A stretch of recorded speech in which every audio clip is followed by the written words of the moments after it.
Don't do it, man. Don't do what? You know, man, don't do it. It's a Rob Zombie week. Don't do it. You have the opportunity to do a dad joke. Don't kill it. Don't do it. And the Grammy goes to Rob Zombie.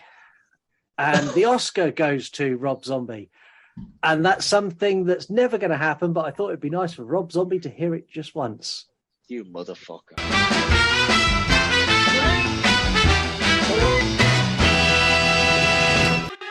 Before I forget, you want to die tonight? Hypochondriac with asthma is in there. I just lose all sense of equilibrium and I don't know what's happening. I'm going to say 9 out of 10. Always enjoy watching it every time. Windmills were fire hazardous. You literally used the paycheck to pay for a house. That's all it was for. Meeting someone for the first time, you wouldn't be talking like that. Because he was so stoned, he'd like half fallen asleep. You and Tasha are meant to be. Y'all figure that shit out. I just got fired yesterday. I'm free. I swear to God, I'm going to stick that whoop up your asshole. Hello, welcome to the You Run podcast. My name is Scott. My name is Marc. And you are listening to the only horror movie review show completely run and controlled by the listeners. Each week you select the movies, we review them. We're the most interactive horror show going. What more do you want? Loads of ways to get involved. Email us, yourunpodcast@gmail.com. Send us a voicemail. You can do that on our website at yourunpodcast.com, or you can go to Instagram or Discord servers and record me a voice DM, and you can get on the air that way as well. We're on... where are we, Marc? Instagram? We're on Instagram, Discord, TikTok, Twitter, Facebook, you name it, you can find us. Yeah, we're pretty much everywhere. This week, we are joined by a guest. Now, this is one of our longest-serving listeners, the first ever caller to the show, a former guest on here before Marc joined, has also been on YouTube. All of you have heard this man's voice hundreds, literally hundreds of times. Every single week you hear this man's voice. And it gives me great pleasure to welcome back to the show our resident impressionist, the man of 1,000 voices, the one, the only, the exceptional, Mr. Imitation Dave. Thank you. I mean, what an introduction. Like, what can I say? How you been? Other than take this opportunity to apologize to everybody, you know, I don't know. Other than that, how you been? Good, yeah. Just you know, keeping busy. It's been kind of crazy. Yeah, you've moved recently, haven't you? Yeah. We moved across the country, and yeah, you know, but we made it all in one piece, and so we're doing all right now. You've got good wildlife where you are now as well. I keep seeing videos of wildlife that just amble into your garden. Yeah, I was driving up yesterday just through this industrial area, and then there's just 2 deer just right there. Like, and they're crossing train tracks, so it's not like I'm in some kind of, you know, forest. And no, just, you know, they're just hanging out. It's pretty normal around here. Are you still in Canada, Dave? Are you still in Canada? Yeah. So whereas like in the UK, when we say we move to the other side of the country, it'll take us like 3 hours. I'm guessing you travelled for like 6 days.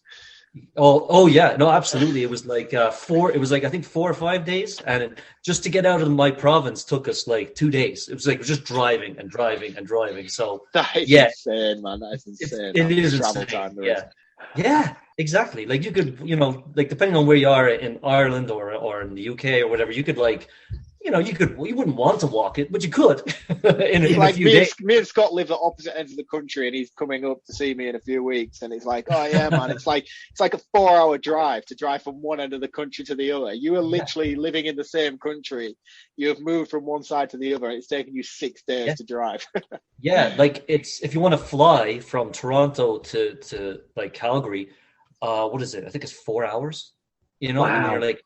Yeah, but it is cool though. I mean, you got the Rockies out here, so every morning, you know, you take a turn onto the road, and on the clear days, you're like, whoa, that's the Rockies actually. Yeah, it's something around my head.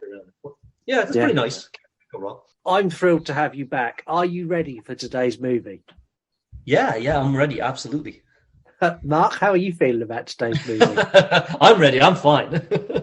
We'll get there. Today's movie is by a director who relies on the same casting choice for all of his movies. And in a break from his normal hillbilly slaughterfest he usually goes for, he's decided to reboot a classic family TV show from the 1960s. Love, laughter, some creepy monsters all take centre stage as we are reviewing I can't believe I'm going to say it, Rob Zombie's The Munsters. Rob Zombie, the director of House of a Thousand Corpses, Halloween, and The Devil's Rejects, brings you the greatest love story ever told. Oh, I don't like the sound of that. Think of it. The brain of a super genius transplanted into the body of a perfect physical specimen. I want a man that makes my blood run cold. A man that every time he enters my crypt, it's like a stake through my dead black heart. I can whip the upper humpy down in the lamb. Oh no, remember what happened last time? He was battered. I'm gonna go. Okay. I'm looking for a vision, a queen, true love. And what exactly do you want? Is Herman Munster in there? I knew the moment I laid eyes on you that you were special. I understand if you don't feel the same. I'm just a regular gal living a boring, normal life. If there's one thing I know, is that the rest of the world melted away as soon as you appeared in my life. It seems Miss Lily is truly in love. Oh, come on, you know and I know that we gotta get rid of that bozo Herman Munster.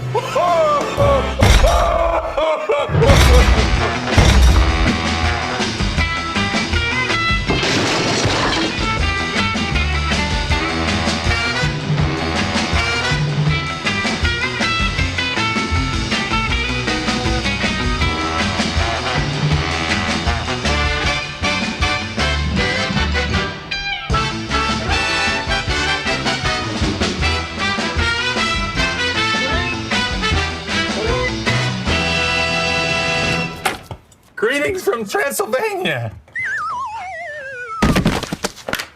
That's a strange way of saying hello. Oh, I guess we're gonna have to get used to it.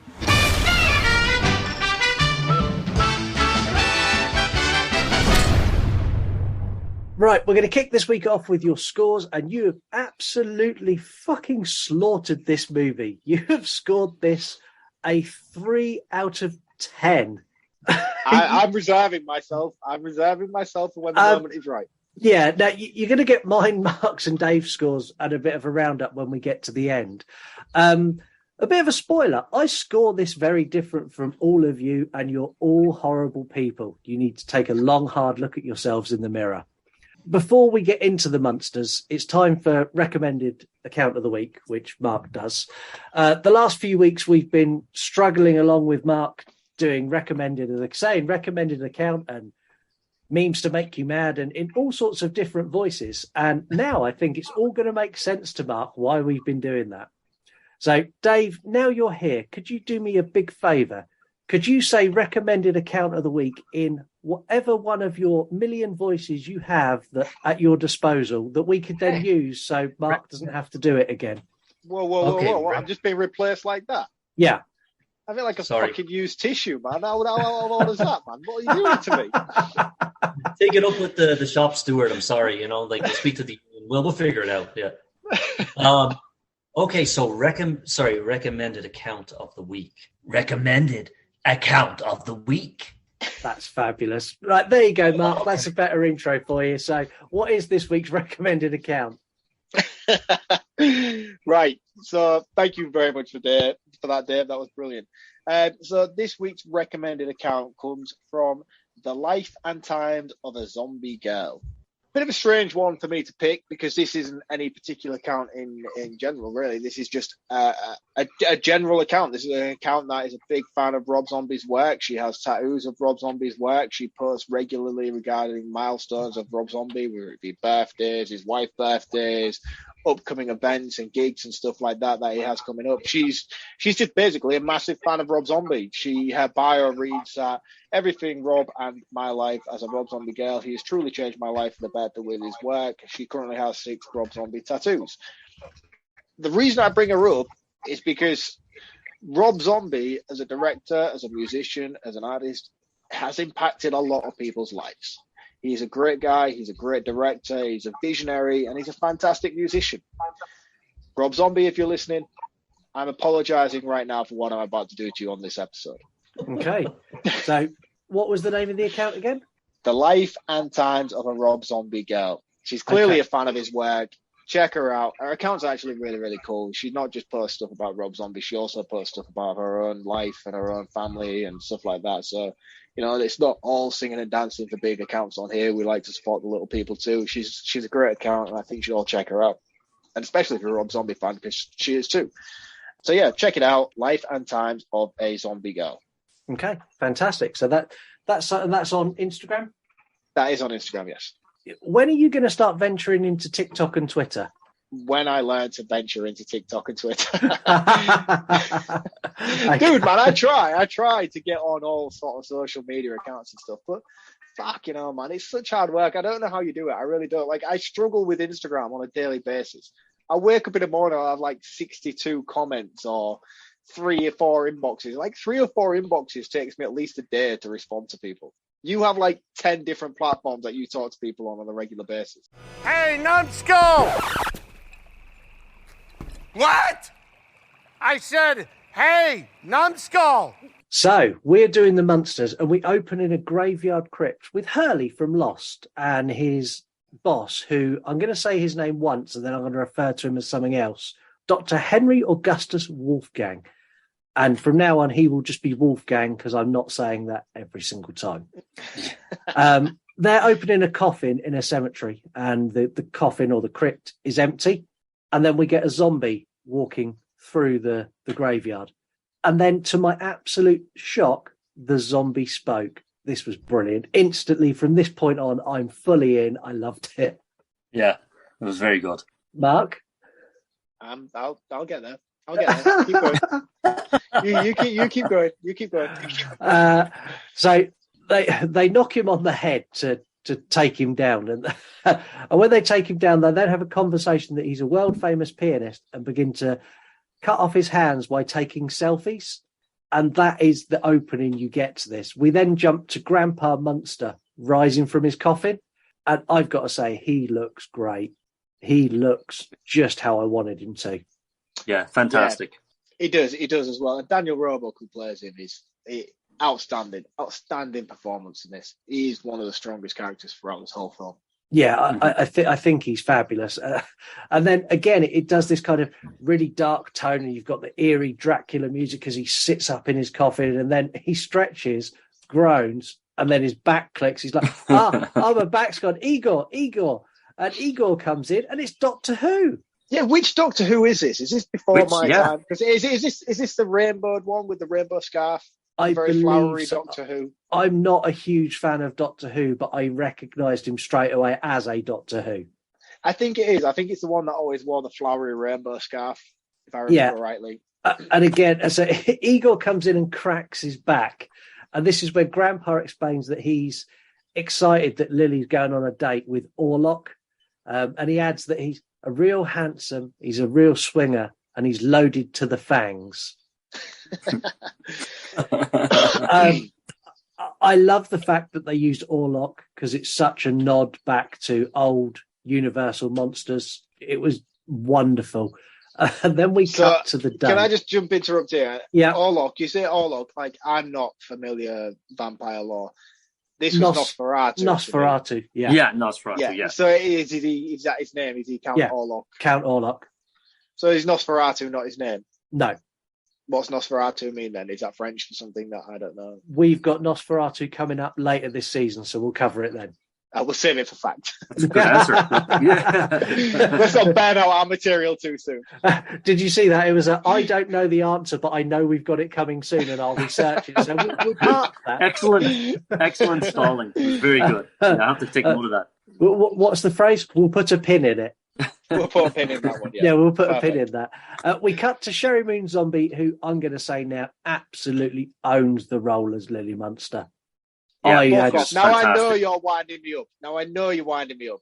No, I had such doubts about her, but she just embodied everything that Lily Munster was. She's softly spoken, she's well spoken, she's polite, she's nice. She nailed it as far as I'm concerned. This was the most awkward, wonky performance I've ever seen in my life. And I know it's intentionally wonky and dodgy in places, But like, it was like, oh, no, I'm sorry, guys. I do not agree with you on this. She was terrible. Okay. See, I think it's now time to put a bit of context. Dave, did you watch the original Munsters? Yeah. Yeah, and I did. Mark, did you watch the original Munsters? No. Okay. So now everything you say comparing this to the original is now invalid. Right, okay. So was the original Lily Munster as absolute dog shit as Sherry Moon? Is that what you're telling me? Oh. Anyway, moving on. We cut to Sherry Moon Zombie and Orlok's date. And I couldn't stop laughing. So Orlok takes her to the same restaurant he takes all of his girls to every single night. He dates every night. They get their food and he just kind of shovels it into his mouth and then starts telling her about his pet rats. I haven't dated in a long time, but this is how I imagine online dating is now. Do you know what's so annoying about this right now? Is the way you're describing it makes it sound so much better than it actually is. Like, you're making this sound like an awesome film when you're reading it out. You're like, oh, and he does this is really, really cool, and they do that, and that's really, yeah, that sounds great. That's not what happens in this film. It is. That's exactly what happens. Anyway, we fade to Wolfman, who's being controlled by a witch, and he's in a trance. So he gets dragged into this room. He can get snapped out of the trance, and the witch says that he owes her money, and it's time for him to call his dad. And his dad is Grandpa.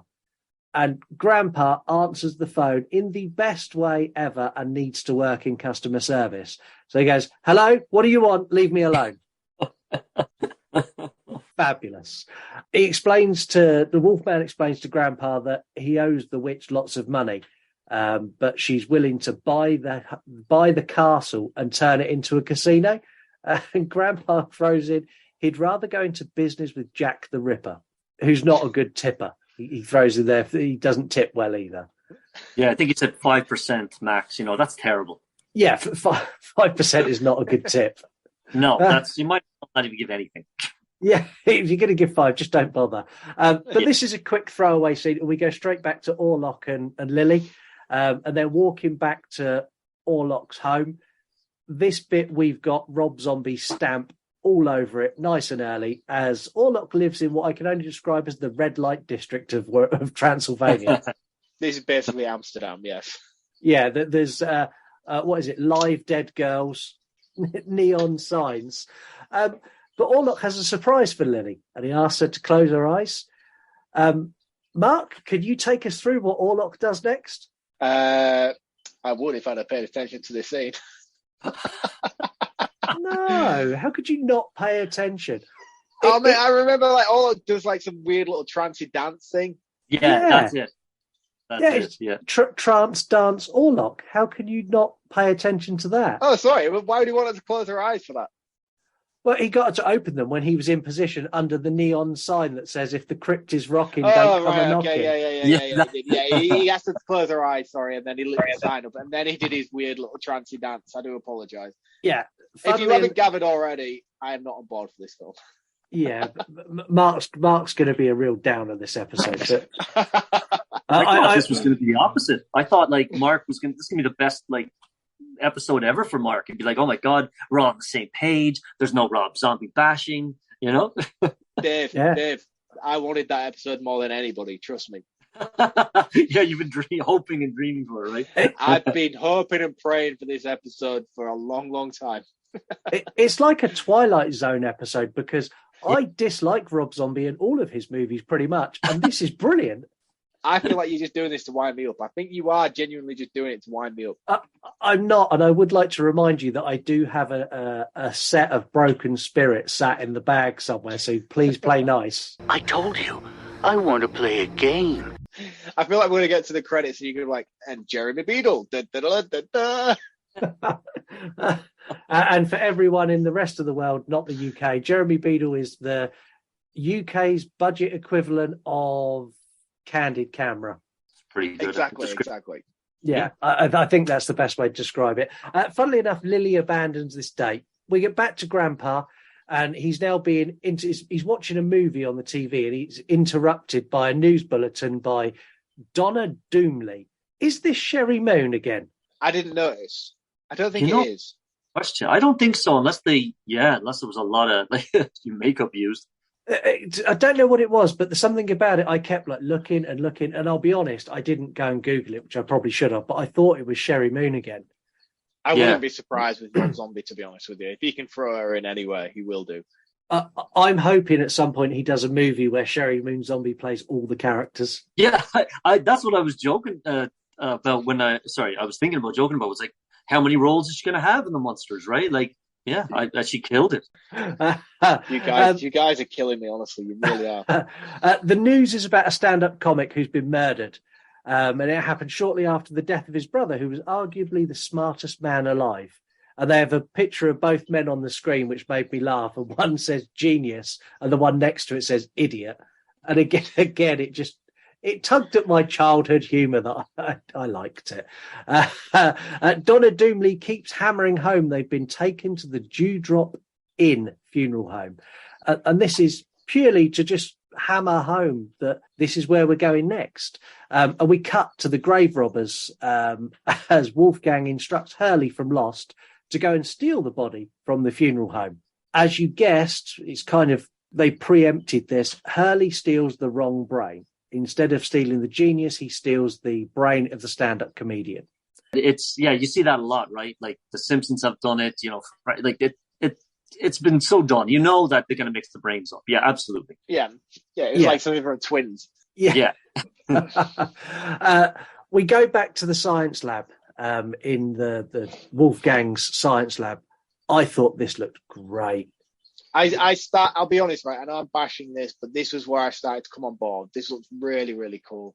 Mm-hmm. Really, really cool. Yeah, the sets were amazing. This was probably the best. Yeah. I'm going to crucify this throughout. And in my roundup, I will talk about how much I liked it. But Dave, you mentioned the sets. The sets are incredible. I'm just really struggling to be able to find a balance between loving Rob Zombie and giving this film what it deserves at the moment. Well, they're there. You're not here, but they're there. They're discussing names for the creation. And Wolfgang turns around and says he'd like to call him Uranus, god of the sky. And Hurley suggests the name Herman Munster, like the cheese. They switch the lightning machine on, and it doesn't do anything. There's lots of overacting and cackling of it's going to work, and then it doesn't work. And then Hurley's like, it's alive. And the doctor spins round and Hurley's like holding a bug. He's like, no, it's alive. I didn't crush it. He's fine. He's alive.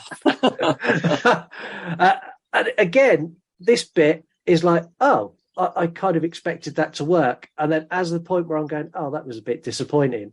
Herman's alive and he's just walking around all bandaged up. And again, such a nod to those old Universal movies where they could have done it silent. It's just brilliantly overacted.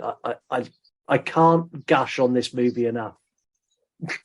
Marc's silence. You're annoying. Because you're annoying me. Because you're like the way you're speaking about it. Like that scene you just described sounds awesome.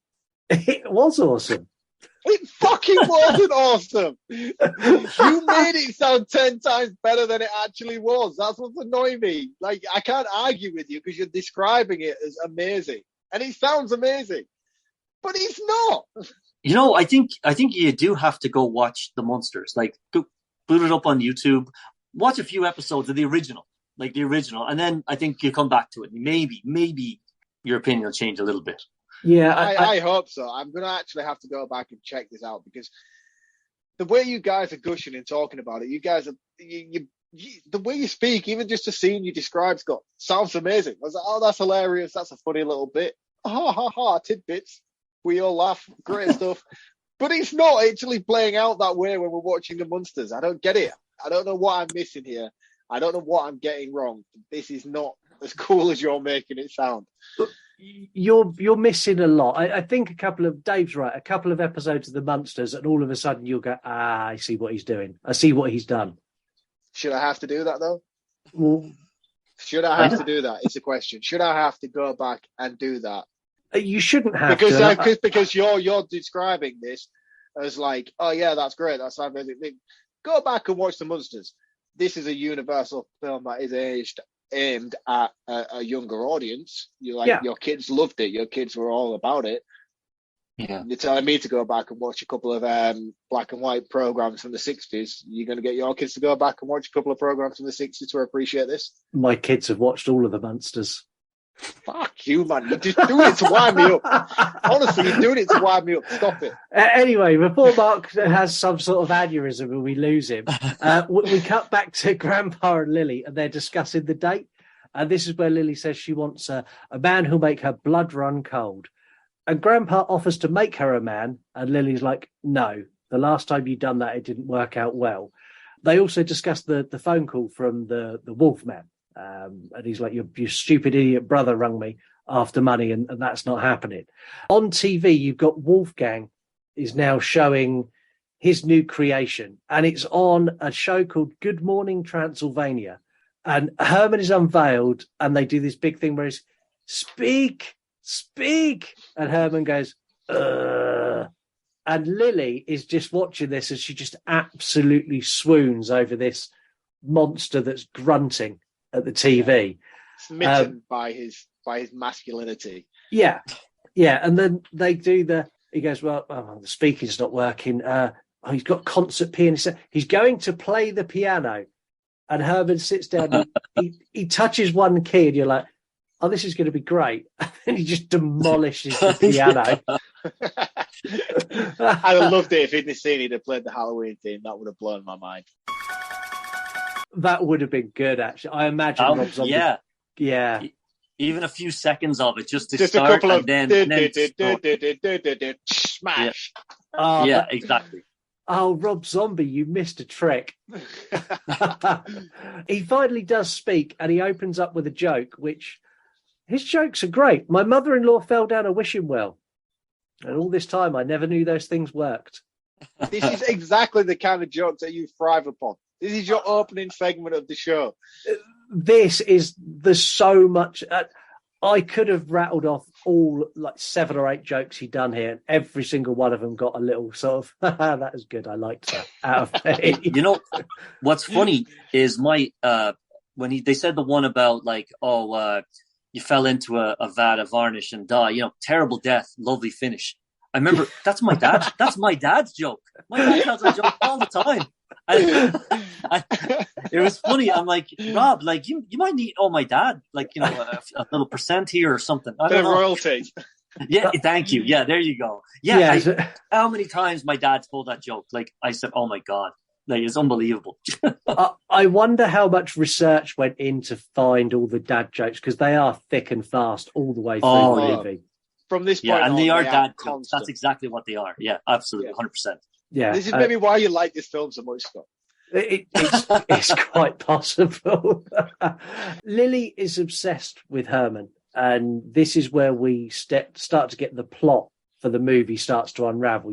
It's at this point you go, I know where this is going, and they make no attempt to hide that. They tell you what's going to happen before it happens. They do it all the way through. It's aimed at a younger audience where they need things explained. And again, I think that works really well. We're backstage now in from the Good Morning show, and Herman is trying to do magic tricks. And this is where Wolfgang realizes how bad it's gone. And Herman hits him with a Clint Eastwood impression. Which is so. I don't know why I'm laughing and encouraging this. It's so fun. He does an impression of something that wouldn't have existed for, I don't know, 50 years after when this is. It's just great. I just want to say at this point now, like how incredible Jeff Daniel Phillips is as Herman Munster. Like his performance is nothing short of outstanding. He is such a funny character. The way he delivers his lines is nothing short of perfection. And I'm never going to take that away from him at this point. And his Clint Eastwood impression is great as well. He does a really good Clint. Can you do Clint Eastwood? I don't think so. I mean, I could always try, right? But it's like, what does he do? It's like, you gotta ask yourself. Yeah, no, I can't. Yeah, that was it. You was close. That was good. Was it? Okay, I'll do it anyway. I was in the zone. And then the guy goes in the zone. I go, what does he say? He says, like, do you feel lucky? Well, do you, punk? And that's beautiful. That's it. I mean, beautiful. Actually, I think, speaking of my dad, he's got the entire Clint Eastwood collection. It's 75 DVDs. So I'll have to go back and watch Dirty Harry. Oh wow! Maybe as a Christmas present, you could just reenact it for him. That'd be awesome. Yeah. Oh, oh my God! See, this is why I'm here. This is saved a fortune. Sorry, Dad. It was Mark's idea. Yeah. It's like you sit down for 14 hours of you reenacting Clint Eastwood films. Yeah, that's it. I'll do it start to finish. I'll do it all. I'll play every part. I'll Sherry Moonin. If you do that, could you please go live on Instagram on Christmas Day? Because I will watch that. Even being Christmas Day, I would tune into that too. Yeah, you know what? Maybe here's an idea. Yeah. This is where Hurley, I keep calling him Hurley, he's not Hurley, but it's Hurley from Lost. He tells Herman that his name is Herman Munster. And he goes, now picture your name in lights, which is where we go next, as we go to the Zombie Go-Go Club. And outside there's a big neon sign that says Herman Munster. And Herman Munster is a full rock star in full leather. I love this. Did you? It's one of the best ones, I think. I agree. I love this scene so much. I love the music. I love the tone and direction of it. I like the cinematography that is used in it. It's a really, really cool and clever scene, and it's the most Rob Zombie-esque moment in this entire film, and it plays out really, really well, I thought. Yeah, it reminded me of it. Is it the Misfits? Yes, yeah, the Misfits band. Yeah.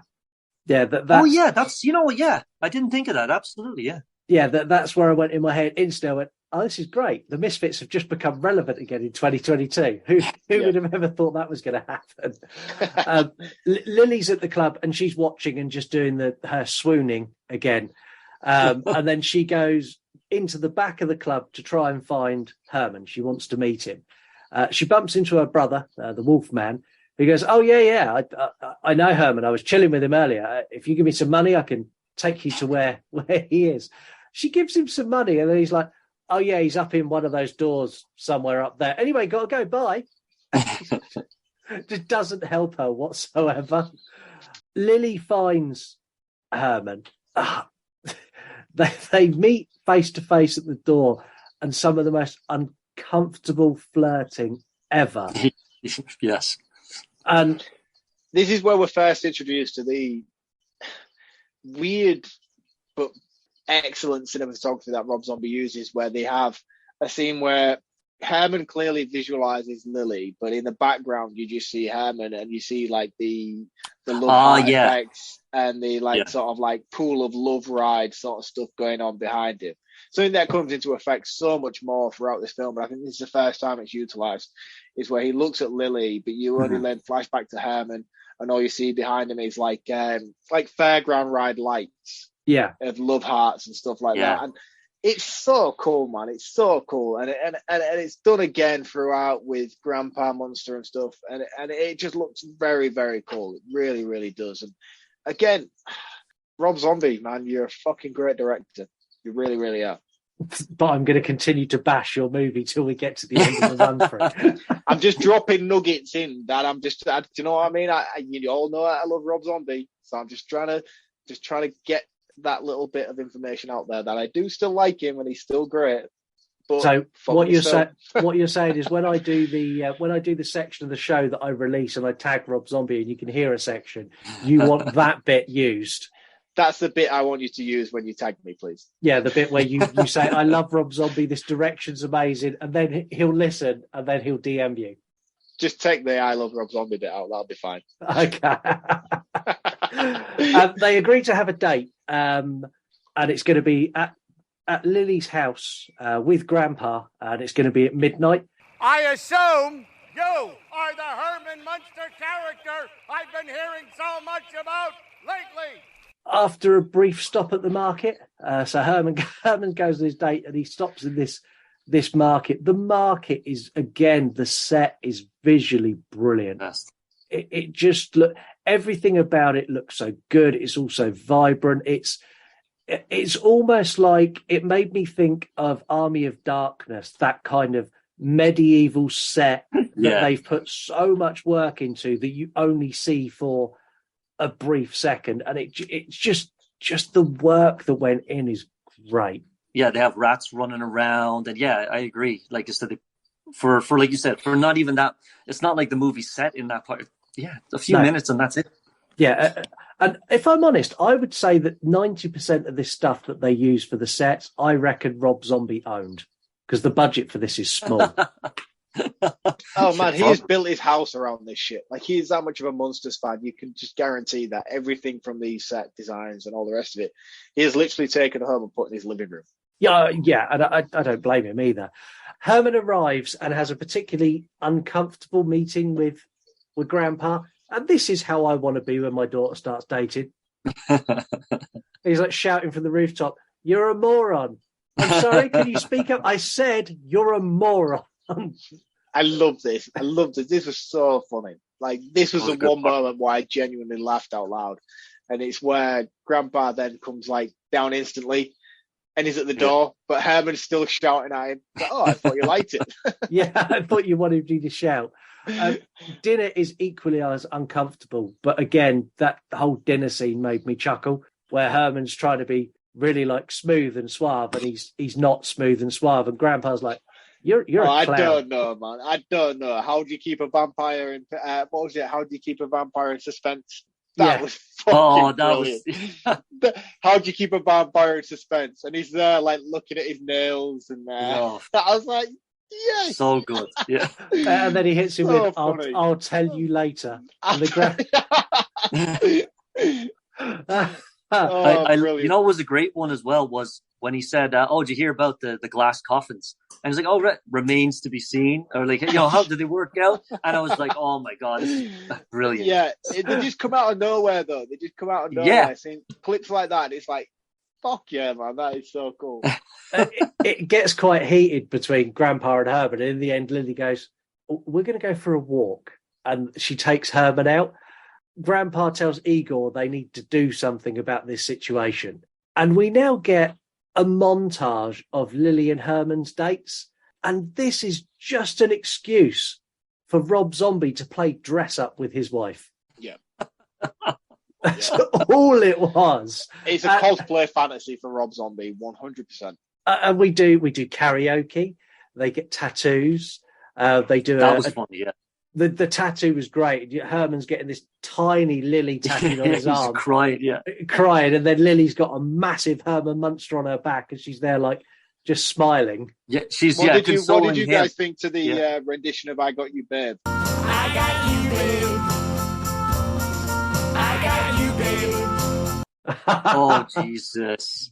Come on, guys. This was fucking the costumes. The costumes for it were very good. Like him as Sonny was like with the mustache.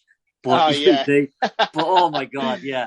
I mean, do you think they were singing this? Do you think Sherry Moon was singing the vocals on this as well? It's been released. It is Sherry Moon singing it. Oh, fuck. Man. Yeah, I heard the song before I saw it in context. And when I heard the song, I went, "That's fucking awful."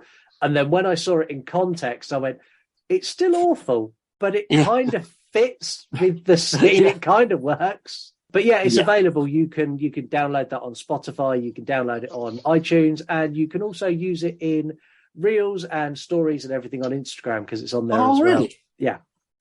Okay. Yeah. So Mark, don't do it, Dave. Don't do it. No, I don't know. Yeah, I don't know where to go with that. But we've pretend it's never happened, mate. I'm pretty sure there will be a reel coming in the promotion for this where "I Love You, Babe" may be used. Oh, for fuck's sake. Lots of photos of Mark next to Sherry Moon Zombie with "I Love You, Babe." I genuinely hate this show. I genuinely hate this show. We also get a trip to a lagoon where we get another Universal monster. The creature from the Black Lagoon is there. This whole section is stupid. It's ridiculous. It's so pushed to the absolute limit.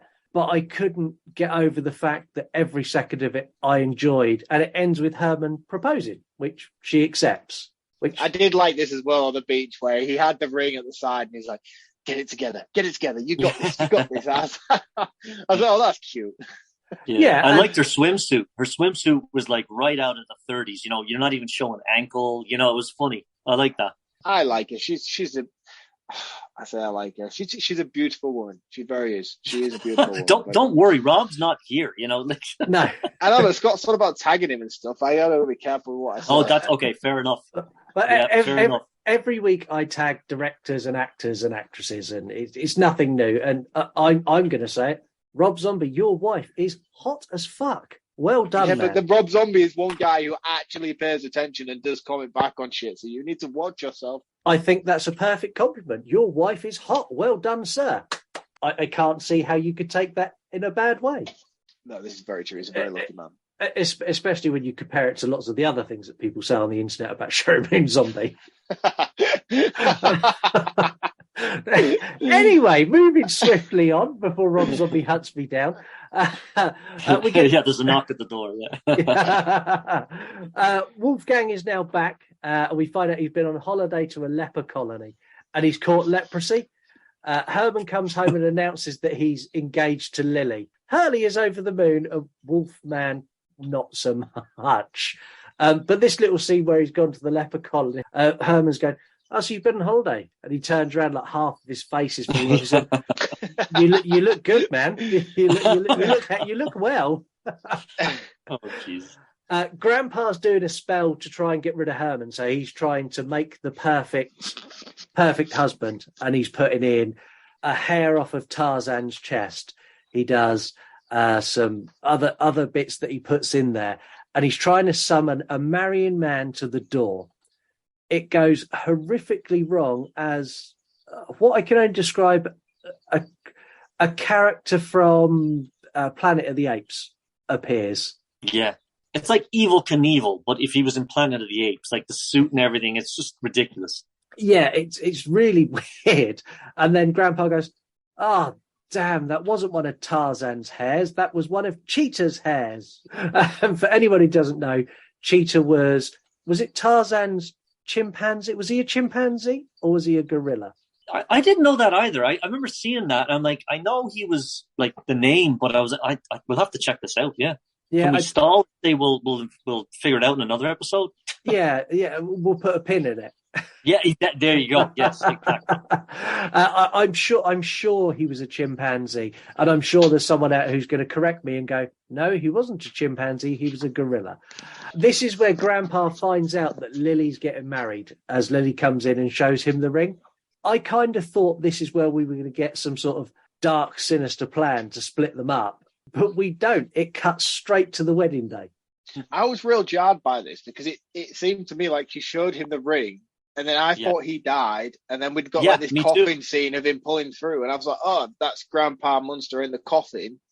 And then the next thing we know, like Sherry Moon comes out of it in a wedding dress, and Grandpa Munster's giving it away. I was like, I thought that dude had died because we got the scene where like Wolfman was in between with like, "Oh yeah, well now you're like the man of the family, like you signed this deal and stuff." So I was like, maybe Grandpa Munster actually did die in that moment.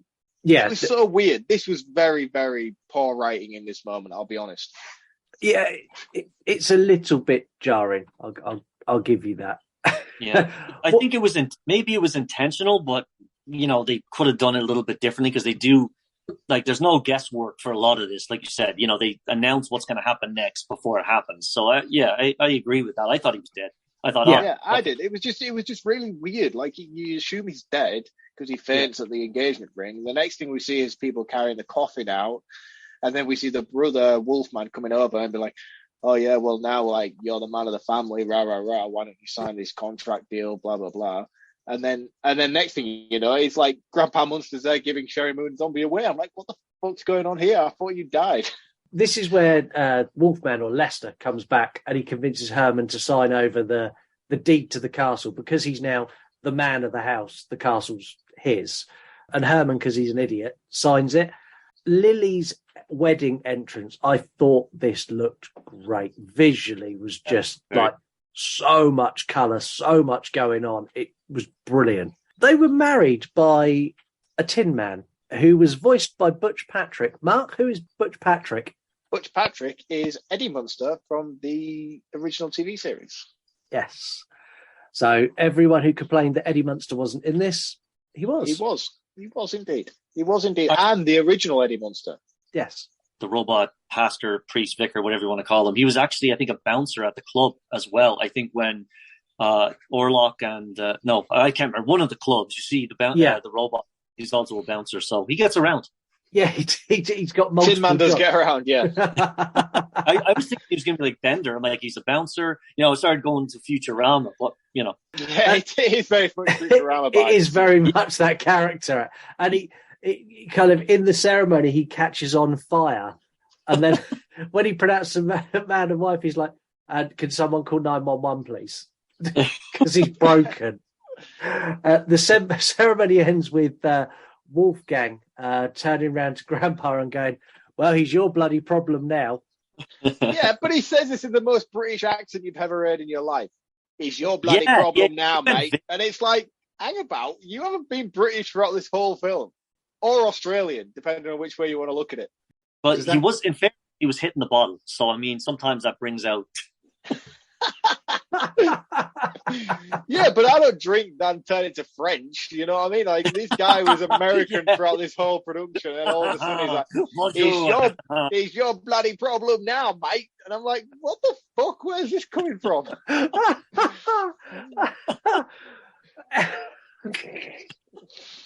Fuck, I've lost it.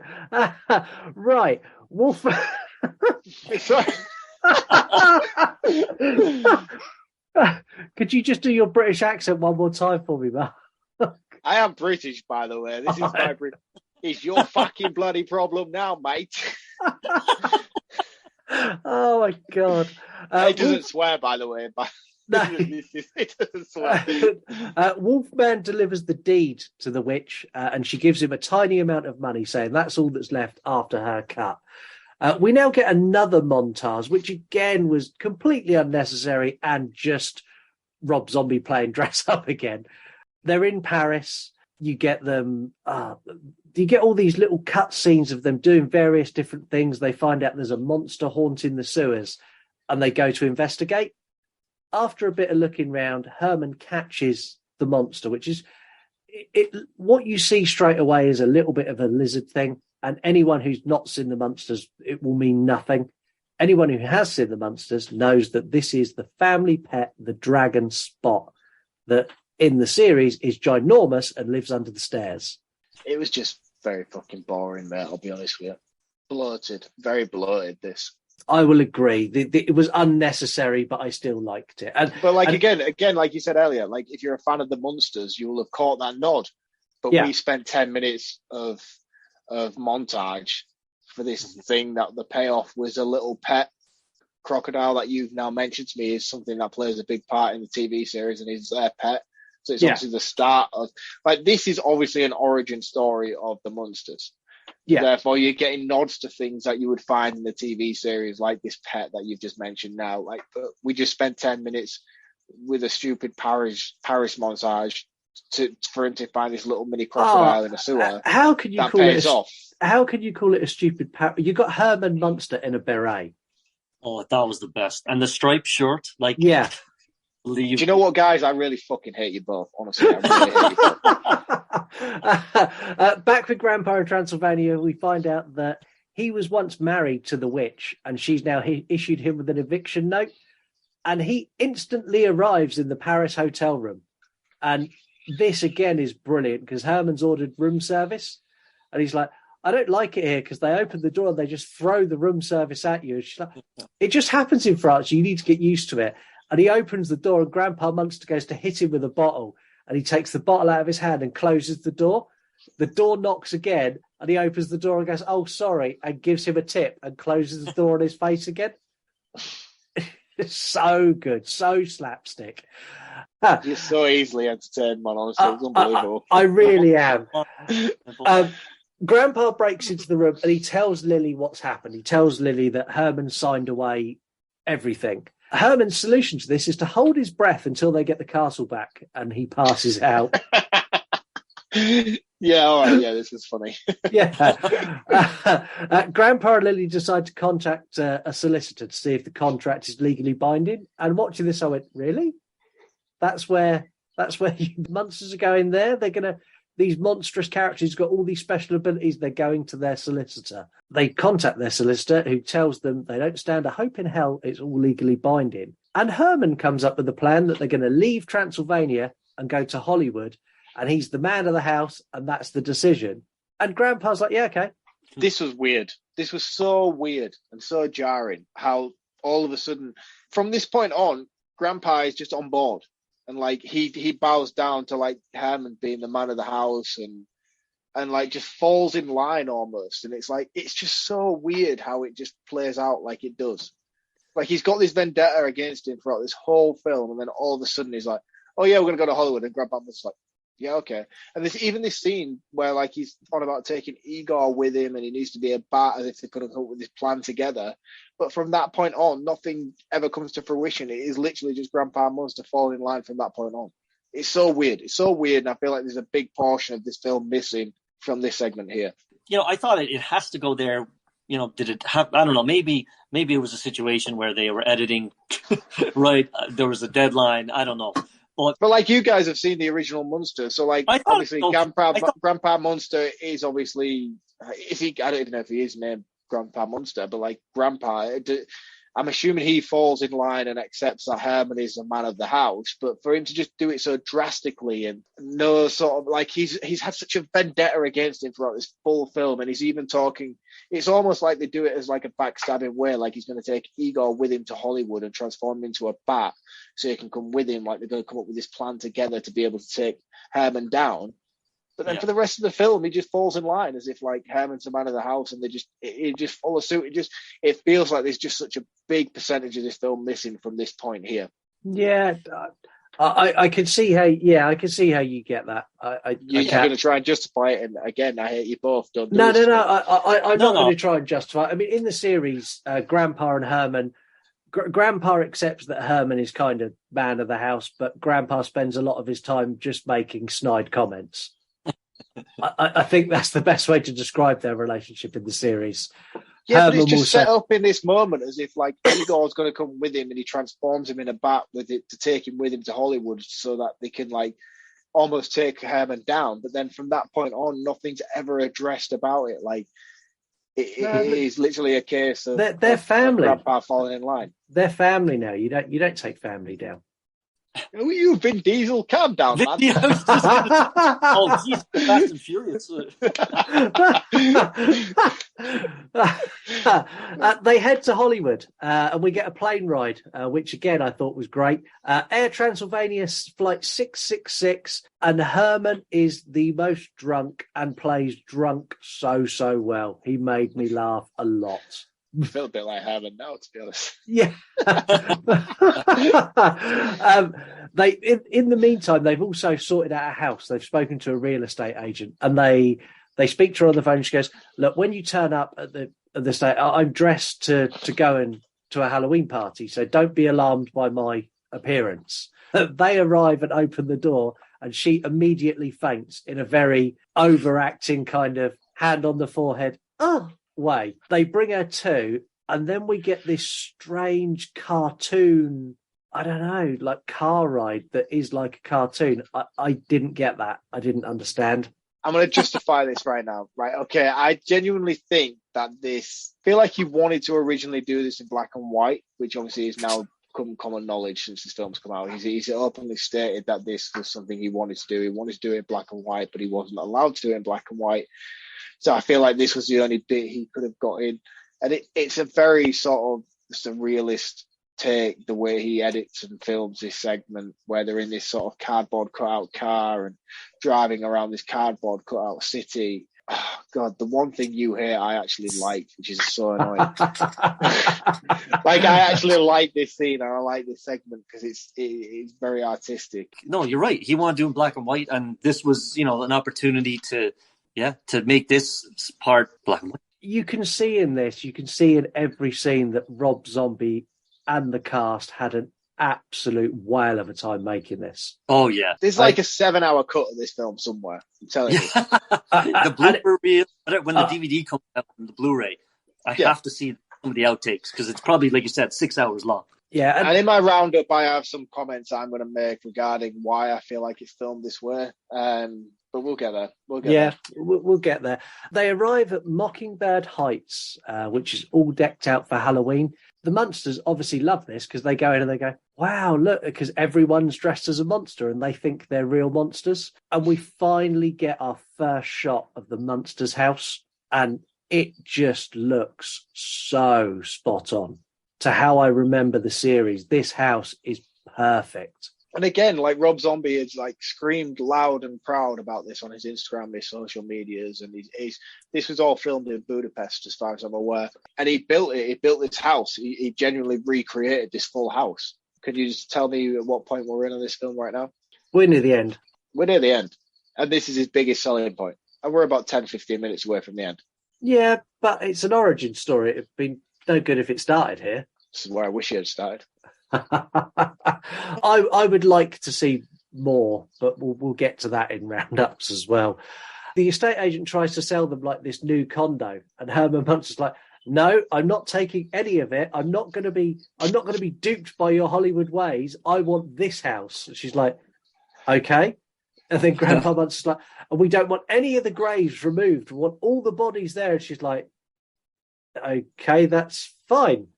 And he's like, and I basically he gives it to him. Yeah, and he's like, and I want to pay market value. And she's like, okay, for her, this must be the best day ever. They get the house they want, and they're all sat in the house, and they're kind of like, oh, I guess we need to get a job now. It's pretty boring now. And they hear the party outside. This party montage visually is just a whirlwind of stuff. Yeah. It's like every mask is a nod to a universal monster or a well-known monster. It's just absolutely brilliant. And I could have done with... I would have taken this montage scene as the end and been happy. But what they'd done was even better. So in this montage scene, they win the fancy dress competition. Of course they do. And they get $1,500. Herman gets a job in the funeral home.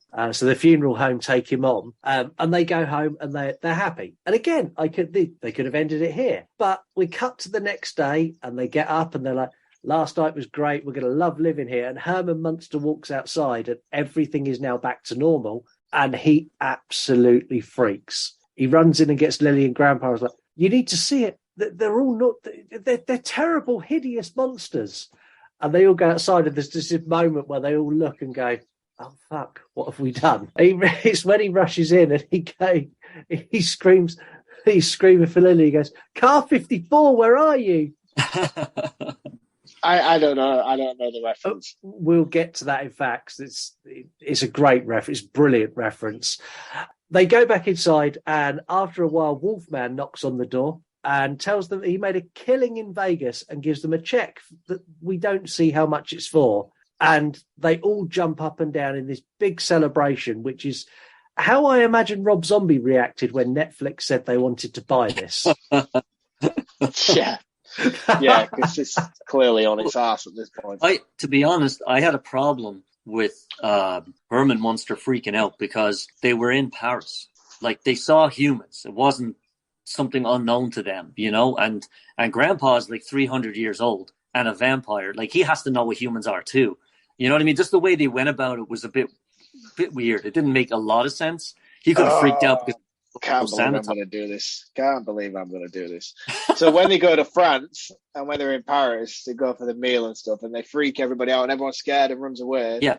Okay, that's what they do in France.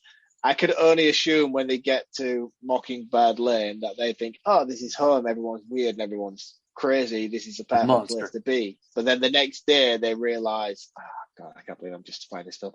The next day they... I get it. I get that part, but it was just weird, like, humans, you know, little girl offers some lemonade and all that stuff. And it was like, yeah, it was just a real strange way of going about it. That was just me. They could have done it 10 different ways. They could have came out with Lily and Grandpa and been like, well, yeah, they're humans. Oh, Dave, trust me, they could have done this film entirely in 10 different ways. The movie closes with a recreation of the original opening to the Munsters, which, although I've slated this when I saw it in the trailer, having now seen where it is in the movie, I thought it was a lovely little homage to the original. Yeah. I thought it was a really nice way to end it. We're going to move into facts because I think Mark's still at the point of having some sort of aneurysm. Dave, is there any chance you'd get us another voice and just say facts for us? Yeah. Let me see. Facts.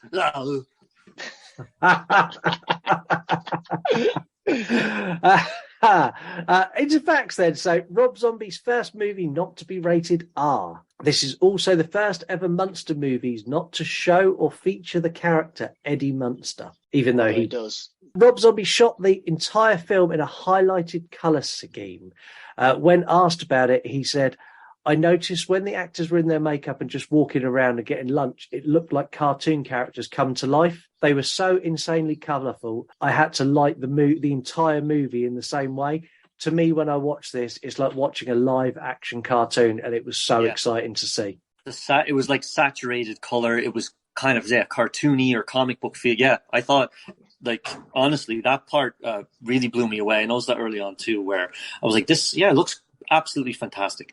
Yeah, and even when you get to when they get to LA, like all of the grasses, they've dialed up the green. Everything is just pops colour, and it looks great. When Herman Munster yells "Car 54, where are you?" it's a callback to Fred Gwynne, who played the original Herman Munster, was in a TV show of the same name. So he was in a TV show called Car 54. Car 54, where are you? And that was something that Fred Gwynne starred in. Wasn't that the Checkers Cabs show way back? Yeah. I remember. You guys are showing your age. Be careful. You're showing your age, boys. Calm down. Well, the funny thing is, like, that was on reruns because we used to pick up American television a bit in Canada, and they would play the weirdest stuff. Like, imagine coming over from Ireland. You're like 7 or 8, and then you see Car 54, where you're like, what the hell? You have no idea what's going on. Yeah. Rob Zombie and Sherry Moo Zombie are huge fans of the Munsters. Zombie recorded the commentary for the Blu-ray release of Munsters Go Home in 1966 and named one of his songs after Grandpa Munster's race car, which is Dragula, which is probably his most famous song. And best. It fucking is. I don't care. I love that song. It's a great track, and it's not the only piece of evil audio we've got on this show. So we're now going to play our new quiz with Dave. We're going to play evil audio. And Dave, could you give us another voice and say evil audio? I'm here to chew gum and do evil audio, and I'm all out of gum. I'm scared to close my eyes. I'm scared to open them. I'm your #1 fan. I ate his liver with some fava beans and a nice Chianti. You hang up on me again, I'll gut you like a fish. I am the eater of wolves. They're here. Be one of us. Don't you blame the movies. Movies don't create psychos. You gotta be fucking kidding. Red rum. Red rum. I like to dissect girls. Did you know I'm utterly insane? You opened it. We came. What's blood for, if not for shedding? The blackest eyes. The devil's eyes. He knows what scares you. It has from the very beginning. For everyone who's not listened before, Evil Audio, we play 10 audio clips. The first one is 10 seconds, and each one gets shorter till you get a 1-second clip. And all you need to do, Dave, is tell us what movie they're from, and you get 10 points. If you can tell us what year that movie came out, you get an additional 10 points. There's 10 clips, maximum of 200 points. Marc set the bar with his score of 140 last week. Because I want to get 180, so I can go 180. I hope to God you get 180. Right? Oh, please God! Yeah, just for that. So let's start. This is your first clip. Okay. Tell you in the box. What was in the box? Because I envy your normal life. Put the gun down, baby. It seems that envy is my sin. Oh, what's in the box? What's in the fucking box? Jesus. Isn't it 12 Monkeys? I get No. Again, you don't have to. You know, if you're not I'll sure, skip it. No, we can skip. Yeah. I You confused the skip two. that one. Okay, now that's Yeah, fine. So I confused the two. We can come back to that one. So, voice clip number 2. How's that bitchly cow corn? To myself, this father girl. Here's one big bastard of a check. Give me some of your Christing money. We're gonna skip that one. We're gonna come back. Okay. Right, let's go on to clip number 3. So this is going to be your 8-second clip. Nice night for a walk. Wash day tomorrow. Nothing clean, right? Nothing clean, right? Do you want to hear it again? Yes, please. Oh, I can do that. Okay, good. Oh, yeah, That's why yeah. I was asleep. Oh, okay. Nice night for a walk. Wash day tomorrow. Nothing clean, right? Nothing clean, right? It's harder than it sounds, isn't it? Yeah, it is. I thought, nothing clean. Is that Terminator? It is Terminator. Do you know what year it came out?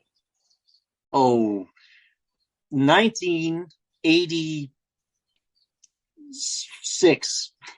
It's 1984, but you got 10 points. You I was going to say 85. So okay. Audio question number 4, and we are now down to your 7-second clip. We need those pages. Then let's head down into that cellar. We need those pages. Oh, Jesus. And this is like one of my favorites. You know what? Let's go with Evil Dead 2. Evil Dead 2, that's correct. Yep. Do you know what year it came out? Oh, you know what? I'm going to smack myself later. Evil Dead 2. Wasn't it like 88? It was, and it was 1987. But you're on 20 points, so we're on to your 6-second clip now. I said, hey, numbskull! Excuse me, sir, can you speak up? I honestly, we'll have to skip it. Do you want to hear it again? Yeah, okay, yeah, let's hear it one more time. I said, hey, numbskull! Excuse me, sir, can you speak up? It sounds familiar, but yeah, I'm drawing a blank.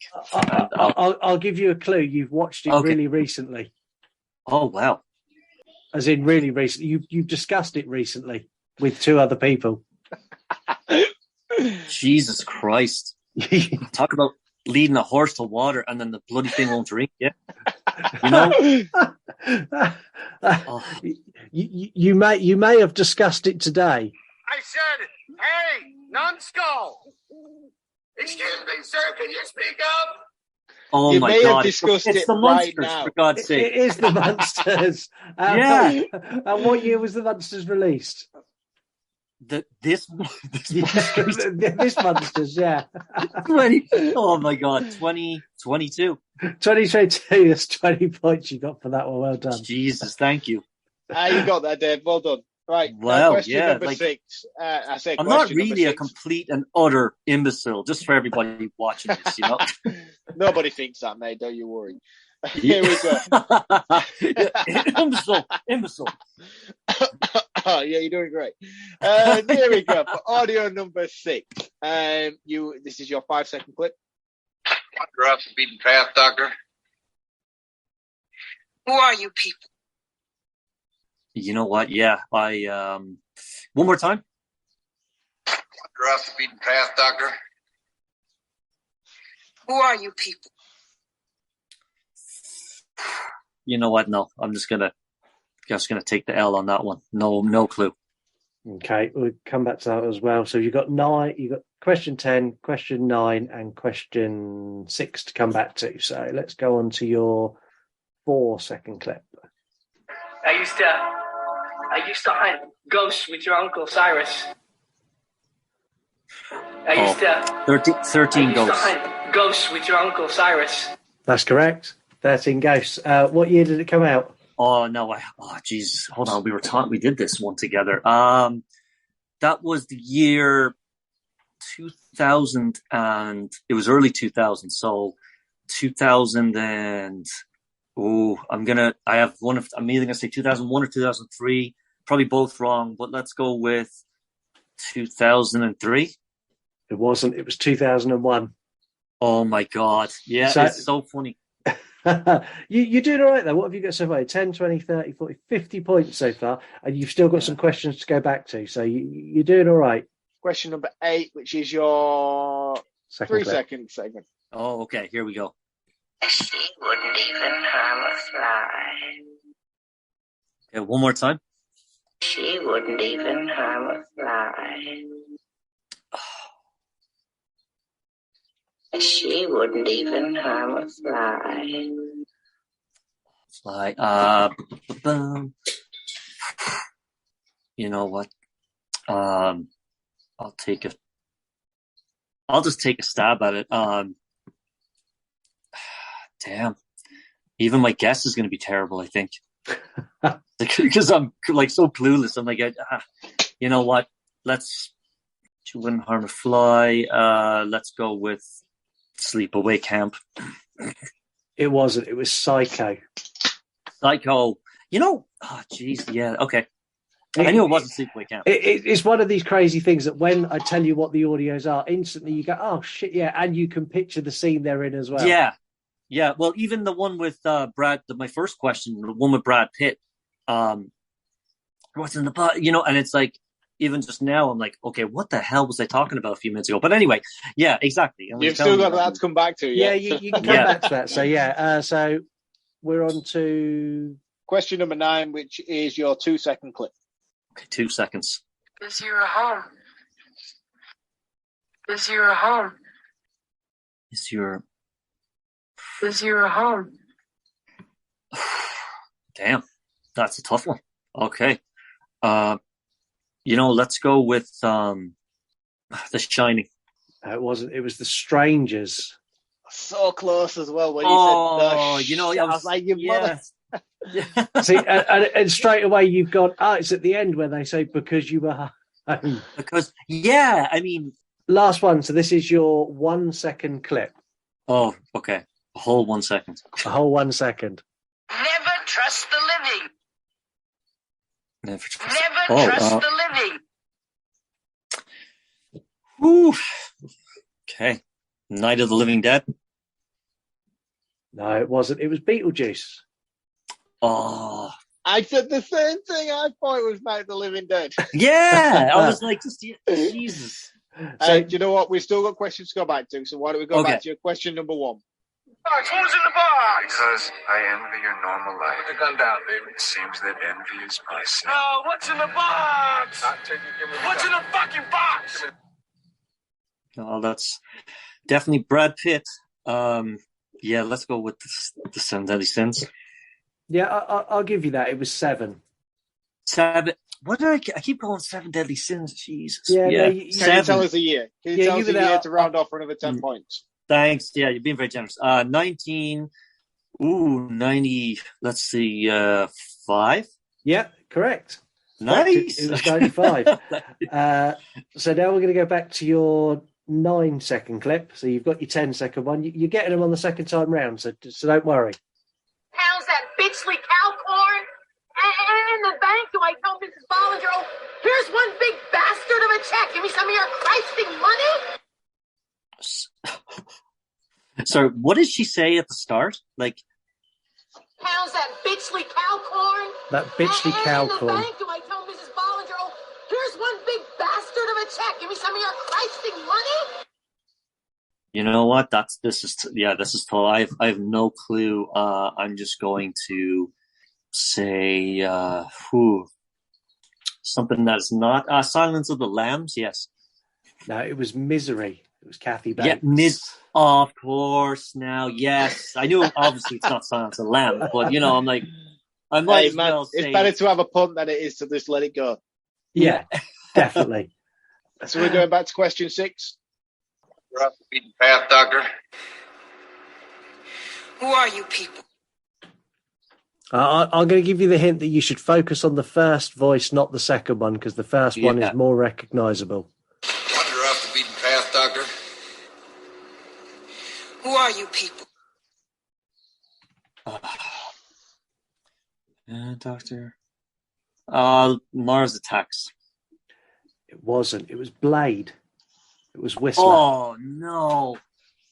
Oh, I love that movie. I know you love that movie. You should have got that immediately.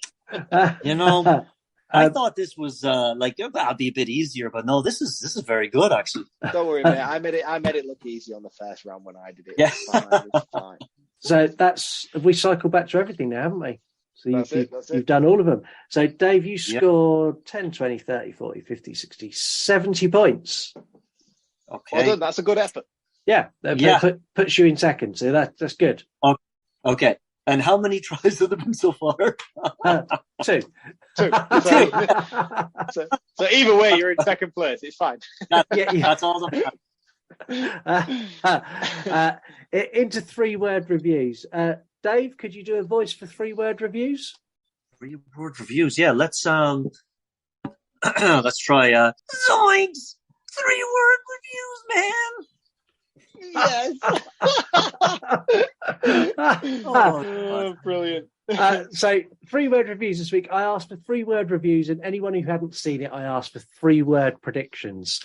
So we got Lady Crisis, who hadn't seen it, and she put lowering my expectations. Video Tasties, refuse to watch. Lady Crisis, obviously the wonderful cosplay account who's incredible. Video Tasties, a brilliant collector account who does so much on YouTube. We got It's Paul G, and his 3-word review was Sherry was shit. Wow. And I argue with that. I agree. And he's a gamer and horror account. And we also got some audio 3-word reviews. So we've had some audio 3-word reviews come through from TikTok. TikTok, unlike Instagram where people just like to type, TikTok like to talk, which I like. I like the fact TikTok talk to us. We've got one from our guest next week, which is Chunky Larry, who's going to come on and do Halloween Resurrection. So Larry gave a 3-word review of the Munsters, and his 3-word review was this. 3-word review for the Munsters. Unfunny masturbatory dreck. Oh, 2-footed. There's me and Marc have said this before. Larry does not pull his punches in any way, shape, or form, and buckle in tight for next week. Yeah, indeed. We also got another one through, which is from Mr. Ali Grind, who is a horror account like Larry, and actually one of the co-hosts on their podcast, which is the Ghoul Kids Table. And this is what Ali had to say. Fun, silly, and simple. I mean, it's not Lawrence of Arabia or Citizen Kane. I think he nailed that personally. Thank you to everyone who gave us 3-word reviews. I love 3-word reviews. I keep loving 3-word reviews. And the more that it's going across more platforms and more people are doing it, it's becoming great fun for me. When they made me, they broke the mold. With you in it, I presume. No! I think I was out by that point. There's lots of ways you can support us, and I'm going to tell you what they are before we go into memes to make you mad, because I really upset some people this week. You can tell a friend. That's really easy. Just tell someone to come and listen to us. Review us on Apple or Spotify. You can share something on social media, retweet it, add it to your story, anything like that. It's really simple. Go to our shop and buy a T-shirt, buy a hoodie, buy a beach towel, buy a sticker, buy a mug. That obviously puts money back into the show. We can buy better mics and all kinds of other good stuff like that.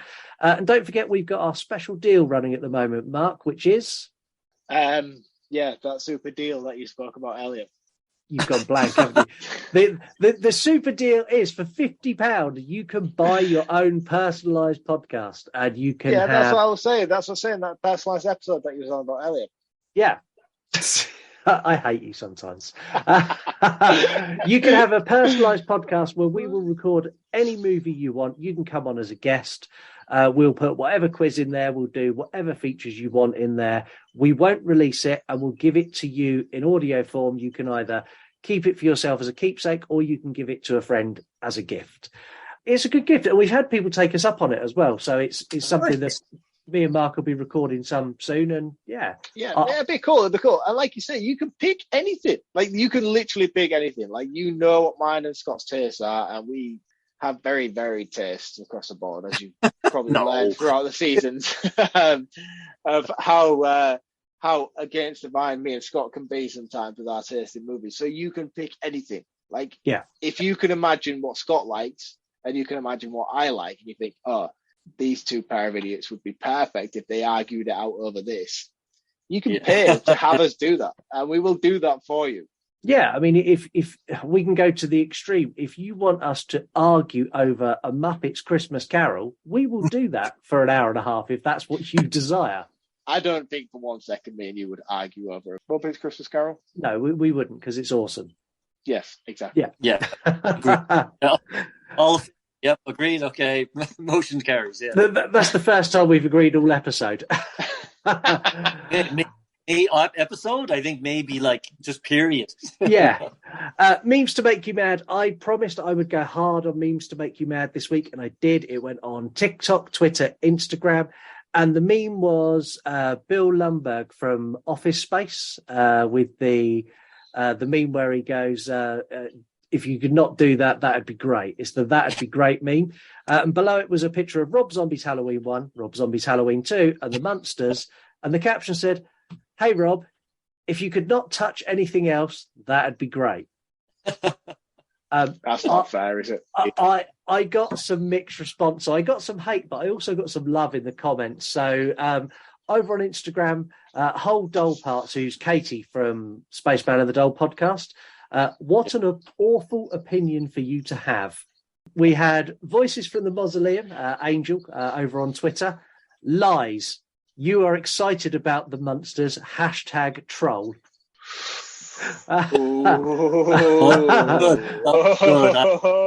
Give credit due. That was pretty good. I'm going to comment on that just so I get the notifications for it. We had on TikTok, we had Jess Paranormal Horror, who put Scott with loads of exclamation marks followed by loads of broken heart emojis. And then we had Ali Grind, who replied, I'm just liking Halloween 2 and the Munsters out of spite now, just to ensure that this man has at least one fan so he can keep making movies and give other people something to whine and complain about. In complete contrast to those, we had on TikTok, Unicorn Full 99, stick to music, my man. Oh, that's not fair.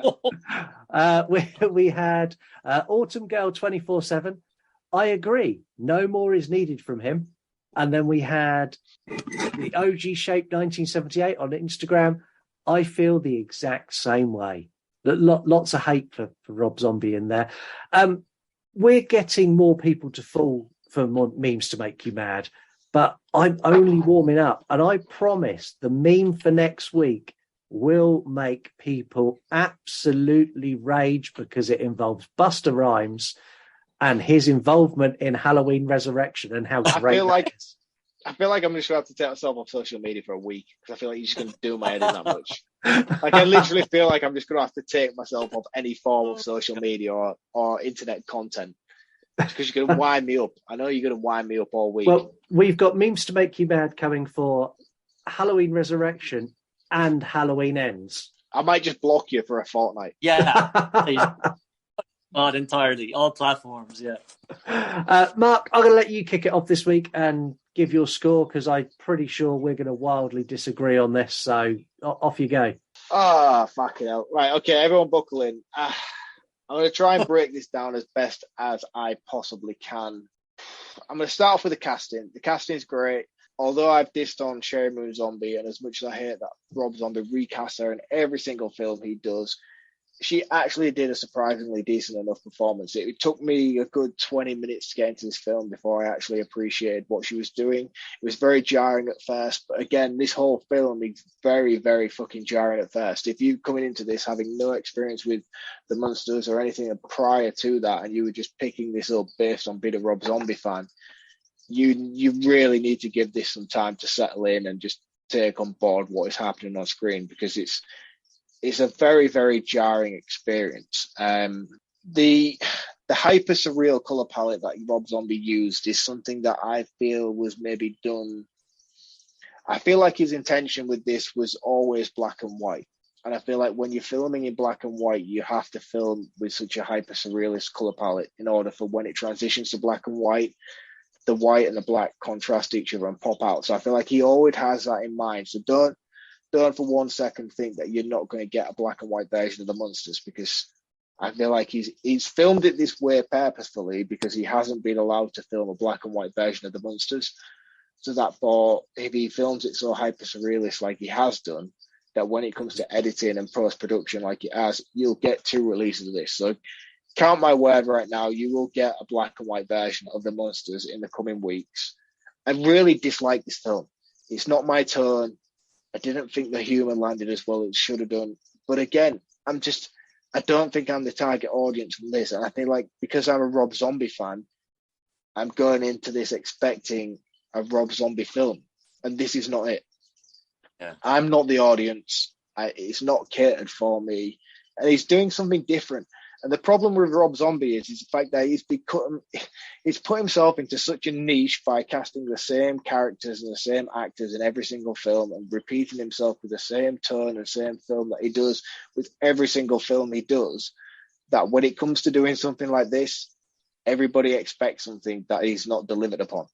Whereas if he'd have been such a varied director, which he has the capability to do, there's no denying that Rob Zombie is a fantastic director.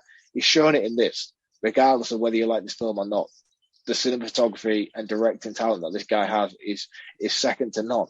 And he's just worked himself into such a corner. I love Rob Zombie. I love him as a director. I love him as a musician. And I just don't think that this was what I wanted from him or what I expected. And that might be down to my own personal view and experience and my own personal taste in cinema. But it just didn't land well with me. This wasn't what I wanted from him. How are you going to score it? I'm going to score this a point. It's a 2. Wow. And that is very fucking generous, by the way. Okay. Well, for me, this movie was an absolute treat. Endless nods to Universal Monsters, campy overacting, a perfect story for children who, let's be honest, is the target audience of this movie. There's a good amount of homage paid to the source material while giving us a brand new monster story we haven't seen before. We got an origin story. This has found its way into my Halloween rotation every year now. This is in there with movies like Hocus Pocus and A Nightmare Before Christmas. This is something I'll sit every Halloween and watch with the kids. It was a fun, wild ride. I thoroughly enjoyed it. I'd recommend it to anyone who's got kids, and definitely watch it this Halloween season. I loved it. It's 8 out of 10. I agree with a lot of what you both said, where like the sets, the camera work, like, everything is phenomenal, and the casting is phenomenal. Even the makeup and the props and all that stuff. I think you captured the feel of it, and like you said, it's fun. It's very campy. I think it's got some rewatchability. I was thinking that too when I watched it. I was like, you know what, I think it might age a little bit better. It might win some people over that, didn't initially. So, and I take things at face value. When the new Texas Chainsaw came out, what was it? Was it this year, last year? I can't remember. I go in with certain expectations realistically. And I think this is, about an 8 out of 10 for me. The ending was, a little rushed, I think, and a little strange. But other than that, I thought it was great. Yeah, it's fun. And anybody can really watch it. If you want to watch the Munsters, it's available on Netflix if you've got a subscription. If you haven't got a subscription, just do a free trial and give it a whirl. Actually, sorry, can I interrupt? Actually, Canada, you're going to have to go on to, you have to rent it because Netflix Canada is, piece of garbage, and it's not on Netflix Canada yet. Oh, okay. Into sound off. Dave, I'm going to ask you one more time. Could you do a voice for me saying sound off? Okay, so we've had Scooby, this, that. Let's go with, okay. I wish, I was really trying to do a monster. I just can't. I could do the stupid laugh. These go, but I'm trying to do the voice, and I couldn't do the voice. I was there, like, people, God help my neighbors, because they must think, like, I'm, like, should be in a straitjacket. But I'm stalling. Let's, Sound off. Sound off. Fabulous. Your opinions end the show each week, and we had a lot of uptake this week. So on Twitter, we had Geek Bro. It picks a lane and it drives hard in it. It's either going to work for you or it won't. If you like the trailer, you'll like it. It's garish, it's campy, it's fun. Also, several error-appropriate Universal properties get a shout-out. I absolutely dug it. Also on Twitter, we've got Double Bourbon. It made me appreciate the Munsters Today, which was the 80s colour remake, which from memory, I don't think was very good. Yeah, I it's funny you said that. It's like I kind of remember it, but I not much of it. So it says to me, I remember the black and white one more than anything. Yeah, I do as well. And the coloured one, I think I may have seen 1 or 2 episodes, but it never grabbed me like the original series did. On TikTok, we've got Lisa Blaze 7. I watched it, just don't. So she wasn't a fan. No. Also, we've got Sorcerer Scotland. Just watched all the scenes with Richard Brake in them. So obviously a Richard Brake fan. Not a big fan of the movie. On Instagram, Chainsaw Chicken Barbecue. Amazing. It's such a cool name for an account. Chainsaw Chicken Barbecue's been involved loads of times, and I absolutely love the name of his account. And this is going to be good because I think Marc will respond to this quite vocally. So, unlike his unwashed fan base, Rob knew his source material and delivered. I usually hate the dude's films, but this one made me sincerely happy. If you didn't understand the Car 54 reference in this, quite simply, this movie is not made for you. Fuck that dude, man. Who is he? That's Chainsaw Chicken Barbecue. He gets involved all the time. To close off Sound Off, I wanted to share some comments that my children made while watching the Munsters. I tried to get them to replicate it and record it, and anyone who's got kids knows they do not perform and do what you want them to when you ask them to. So my youngest daughter, who's 5, her comment was, I like the silly green man. He's funny. And my son, Jack, who's 7, he put, this is awesome. They're monsters, but in a real town like ours. Will they come here at Halloween? So despite what any of us might think and any adult thinks about this movie, it doesn't matter because it's not aimed at us. It's aimed at children. And from what I've seen with my children and talking to other people who've got children who've watched this, they love it. And that's the target audience. So everyone who's raging and ripping into the Munsters, just remember, it's a kids' film. It's a kids' film aimed at kids. And I couldn't agree with you more. And I just feel like Rob Zombie himself as a director has just pinholed himself. He's pigeonholed himself into a position where everybody's expecting something from him. Yeah. Maybe this will be the start that he can break that. Maybe now he can go and do something else. I hope so, because the experience you've had with it, with watching it with your kids, if I'd have sat down to watch this with my 6-year-old niece and she'd have been laughing and giggling at all the stupid little stuff that had gone on with it, I'd have probably had a more enjoyable experience with it than I had.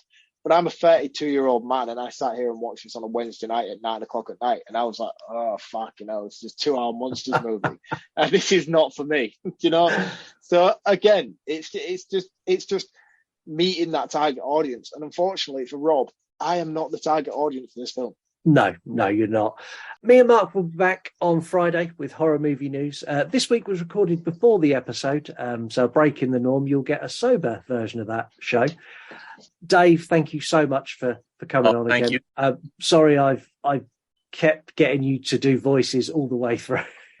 No, that's okay. I mean, that's down to my lack of preparation. So I should have known. It's one of those things. You finish work, boom, right into it. So that's my fault. But no, I love coming on. Thank you so much, guys. And the whole the quiz, the new quiz with the audio. It's despite my score, it's fantastic. My score, not so much, but I think it's great. Love it. You say that I think you're going to sit where you are for quite a while because it is hard. Marc genuinely did make it look easy, but it is a difficult quiz. Yeah, but people forget, like people are like, oh yeah, Marc made it look easy. Like, you all look down on me as like I should do very, very badly. But I watch a lot of horror films, and I am a co-host on a horror podcast. Yeah. I should do well. Yeah, no, you should. In fairness, absolutely. Yeah, like you can tell, like, okay, you know, I watch a lot of horror, sure, but there's a difference. That's the difference, you know. And not only you're that, looking at Sunday League. Sunday League, and then, you know, like Premier League. You know, that's the thing. I'm showing up half in the bag, you know, kicking the ball around. You say that I played Marc your clips before we recorded. No. People think I'm doing well. People think I'm doing well, Scott. Why are you doing this to me? Marc would not have done well on these clips. Not as well as you did last week. Well, I'll be honest, I did worse than you did based on the clips I saw. Oh, okay. Well, fair enough. Okay. I mean, and hopefully whoever's listening will pick up a few hints. You know, you can ask it to be repeated. You can listen again. You can skip. Yeah, I think the scores will just go up. Next week, we have an absolute treat in store as I take on the challenge of convincing Marc and our guest, Chunky Larry, from the Ghoul Kids Table podcast, that Halloween Resurrection is a good movie. Do you know what, man? We've just done dog shit. Next week, we're doing dog shit. If Halloween Ends is dog shit, that might be my last episode. Yeah, we'll have to tune in now. Marc, as you've enjoyed this so much, I'm going to let you sign us off. You can sign us off however you feel fit. Fuck, you know. Maybe you go with a Munsters quote to sign us off. Fuck, you know, no one paid that much attention. Cheers, everybody. Thank you very so much for listening. Dave, thank you once again for tuning in with us this week. Scott, thank you ever so much for joining us as host. And Dave, sign us off with a Rocky. Give us a thank you very much. That sounded like Elvis. Give us a Rocky. Okay, I can try that. Give us a Rocky Balboa. See you next week, Adrian. What? I'm a lover, not a fighter. Adrian. No, I think I can do Ivan Drago more. I'd be like, I will break you. Give us an Ivan Drago. See you next week. Yeah. Okay. He is not a man. He is a piece of iron. That's all we got. I love Ivan Drago. Cheers, guys. See you next week. See you later. Cheers, guys. Thank you so much. You guys are brilliant. Thank you. Before I forget, you want to die tonight? Hypochondriac with asthma is in there. I just lose all sense of equilibrium and I don't know what's happening. I'm going to say 9 out of 10. Always enjoy watching it every time. Windmills were fire hazardous. He literally used the paycheck to pay for a house. That's all it was for. Meeting someone for the first time, you wouldn't be talking like that. Because he was so stoned, he'd like half fallen asleep. You and Tasha are meant to be. Y'all figure that shit out. I just got fired yesterday. I'm free. I swear to God, I'm gonna stick that whoop up your asshole.